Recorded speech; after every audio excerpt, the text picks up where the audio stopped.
자, 그리고 검정 모양이라는 곳에 가시면 이렇게 모든 검정을 정확하게 표시라는 그 항목과 그리고 모든 검정을 혼합 검정으로 표시한다는 항목이 있어요.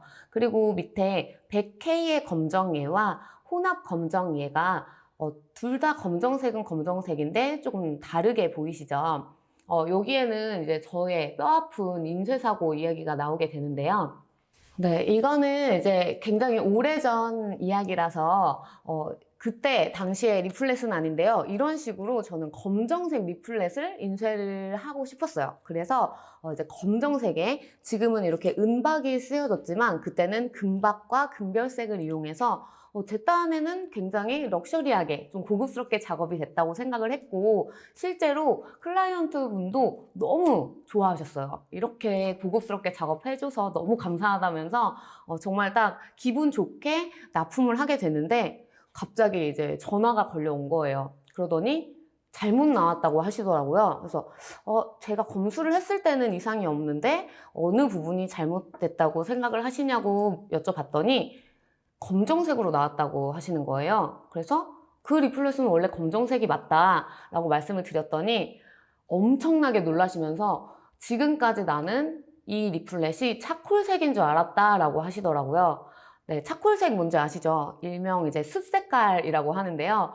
좀 다크 그레이 톤이라고 보시면 돼요. 그래서 왜 그렇게 오해를 하셨나 생각을 해봤더니 저는 신입 때 이 품목을 잘 몰랐어요. 그래서 모든 검정을 정확하게 표시라고 체크를 하고 모든 검정을 정확하게 출력이라고 체크를 한 상태에서 이제 작업을 하게 됐는데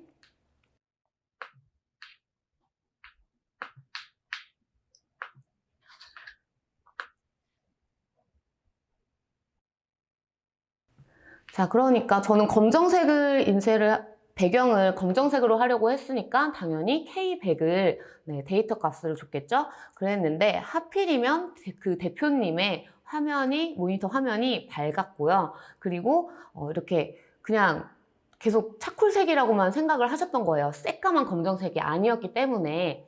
그래서 저랑은 배경색에 대한 거는 대표님은 처음부터 차콜색, 저는 계속 검정색이라고 생각을 하면서 주고받고 했었기 때문에 결국에는 커뮤니케이션에 오류가 있을 수밖에 없었어요.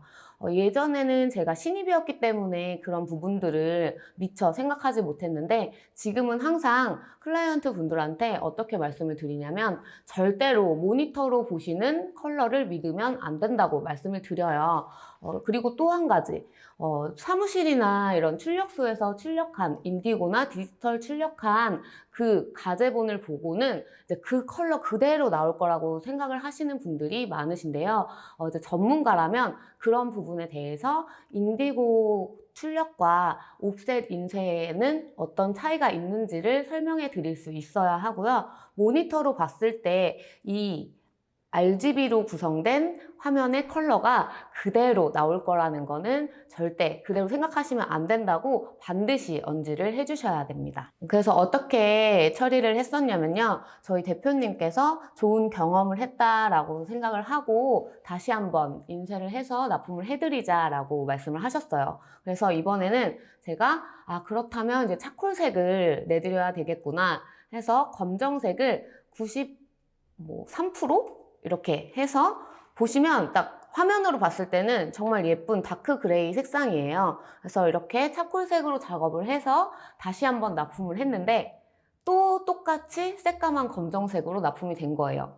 그래서 이번에는 제가 데이터 값을 확실하게 확인을 했기 때문에 인쇄소에 전화를 해서 막 이제 항의를 했어요. 그랬더니 인쇄소에서 돌아온 답변이 굉장히 충격적이었는데요.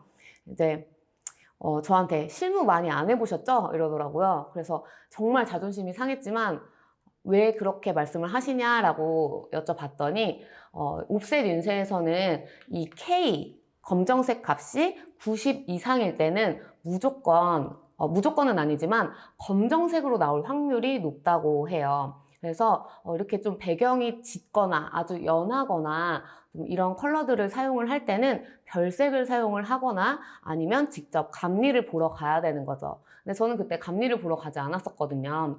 그래서 이 검정색이 93%였기 때문에 똑같이 새까만 검정색의 리플렛이 납품이 됐었고 그 대표님은 2번 화가 나셨죠. 그때의 인쇄사고는 제 인생에 있어서 최악의 인쇄사고로 좀 기억이 되고 있고요. 앞으로 그래서 저는 여러분들한테 디자이너들은 사실 인쇄사고가 차 사고보다 무섭다는 이야기를 많이 해요. 그만큼 엄청난 금액적인 손실도 있지만 또 다시 인쇄를 해야 하고 뭐 잉크를 또 말려야 하고 재본을 해야 되고 이런 시간적인 손실도 엄청나기 때문에 이런 인쇄사고를 방지하는 부분에 대한 것들도 많이 알려드릴 예정이에요. 그래서 이때는 제가 한 가지 데이터를 얻을 수 있었던 것은 이렇게 진한 그레이 또는 진한 네이비, 남색, 뭐 짙은 남색 이런 컬러를 사용을 하실 때는 반드시 감리를 보러 가셔야 돼요. 그리고 또는 별색을 사용하시는 게 좋고요. 이렇게 CMYK의 합이 데이터상에서 CMYK의 합이 이렇게 애매하게 많이 이렇게 분포가 돼서 내 CMYK의 합이 280을 넘기게 되면 잉크가 너무 과다하게 분사가 된 나머지 종이가 잘 마르지 않거나 작은 글자나 선들의 뭉침 현상이 있을 수가 있어요. 그래서 그러면 정말 새까맣게 인쇄를 하고 싶을 때는 어떻게 해야 되나요? 라는 질문 하실 수가 있잖아요. 그래서 이번에는 리치 블랙의 퍼센트에 대해서 알려드리도록 할게요.